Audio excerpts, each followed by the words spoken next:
Welcome back, everybody. Eagle Express Andre, and today we're going to do another little maintenance video. I'll show you guys what's going on. Basically, I'm going to be replacing the stabilizer bar links, is what they're called, right here. I'll kind of show you once I take the wheel off on both sides, and the front tire rod ends right here. Went and bought Mercedes parts because they last the longest and technically should be, lasting a lot longer than...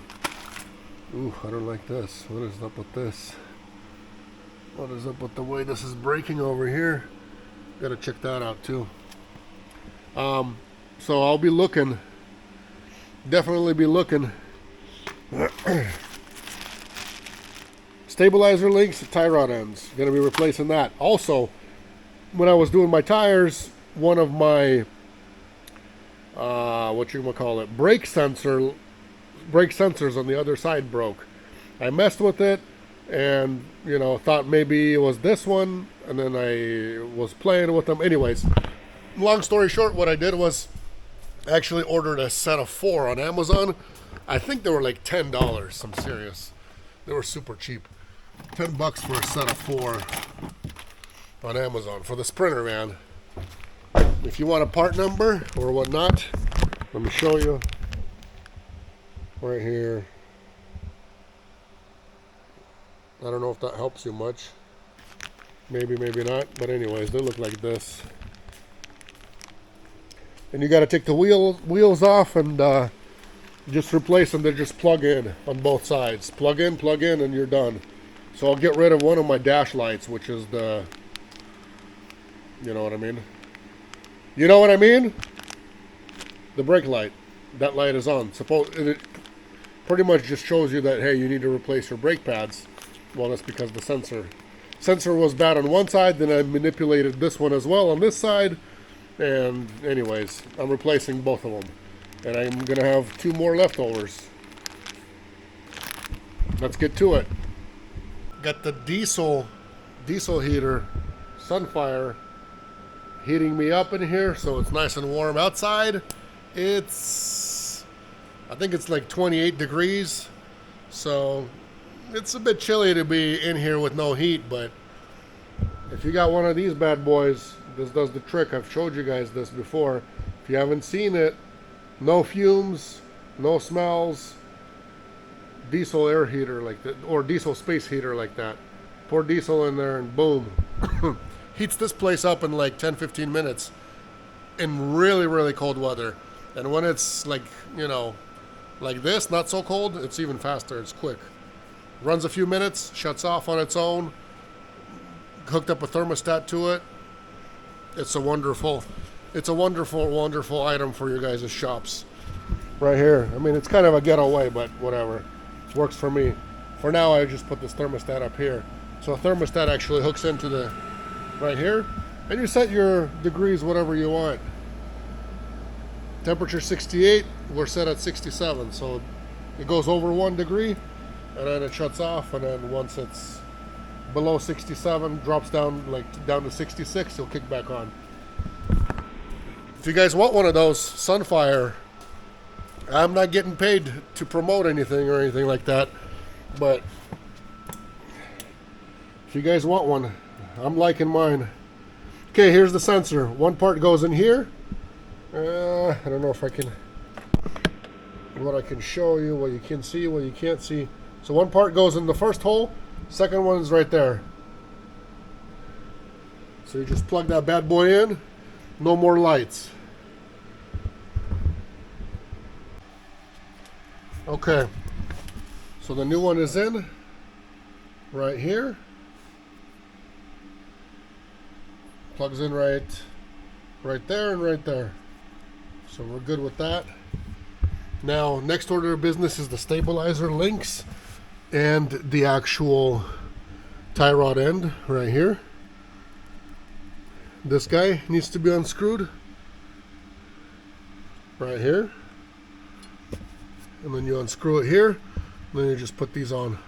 But you got to make sure that you're kind of kind of somewhat measuring, either measuring with a tape measure, or I'll figure out what I want to measure with. I might measure with like a piece of stick and just kind of put it where it needs to be. That way I know exactly like the points where they're at. I need to be close enough, precise enough, because I still need to take it for alignment, but you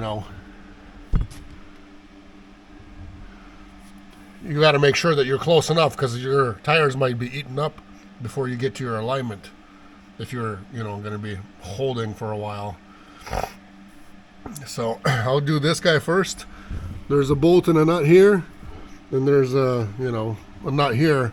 This comes with the bolts built into them, but obviously after a while, it says Mercedes on them, so whoever had these probably never replaced them, and I haven't replaced them in over 200,000 miles, so it's time, definitely time.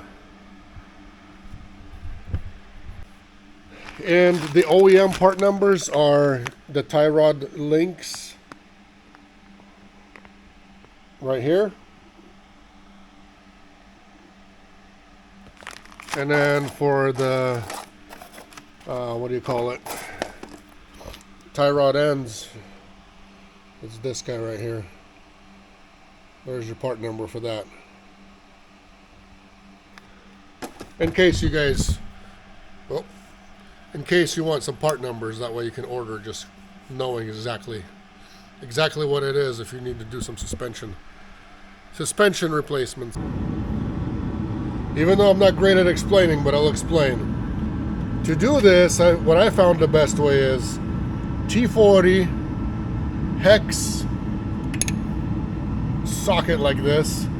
You put it inside of here, because inside of there, it fits in there just like that to hold, that way nothing spins. Because see, if you spin, the whole bolt, everything spins.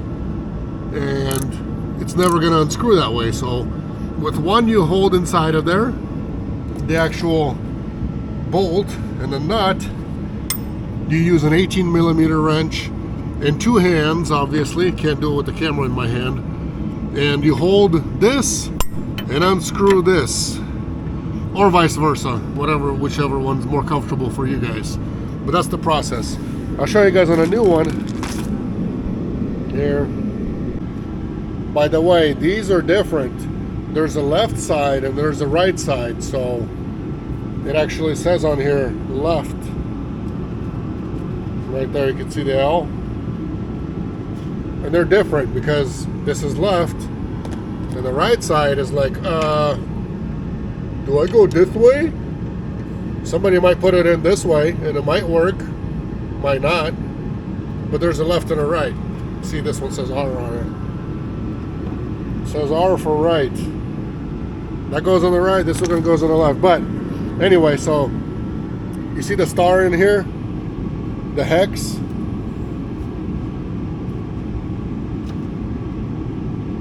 This is what you install this into, and then you obviously unscrew it with, the other side. So pretty simple, pretty easy, nothing to it.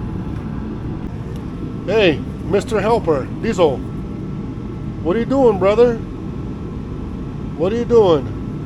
You guys can say hello to the new guard dog around here. Diesel. He's gotten like 3 times bigger already in just a month. Maybe even 4 times bigger than when I got him. Diesel, what do you smell there? Where have I been? He likes to be smelling because he knows it's been around somewhere other than here. So he's having a lot of fun in here with me. For the bottom, you gotta need an extension over here, and then I just shoved my 18-inch in there and it kind of stays in there. I don't know how much you guys can see, so I can actually hold the camera. Yeah, I thought I could. That's how you do that. Once that's done, they just come right out, both of them. I don't know if I can, I guess I should have shooken it before to kind of give you an idea to know if yours are bad or not. But hey, you know, I ran this van for like 240,000 miles without doing this. I think it deserves some new tie rod ends and some new stabilizer link ends. And not just the van deserves it, I deserve it for my tires as well. And after this, I'm going to go get an alignment done, and hopefully I'll be good for a little bit until I have to go out somewhere up in the mines. We'll be good. Because if you go to a mine once in Nevada and you go take that gravel road, that's it. That's your alignment's done. These are, I'm just trying to see what the difference is, you know. Nice and smooth.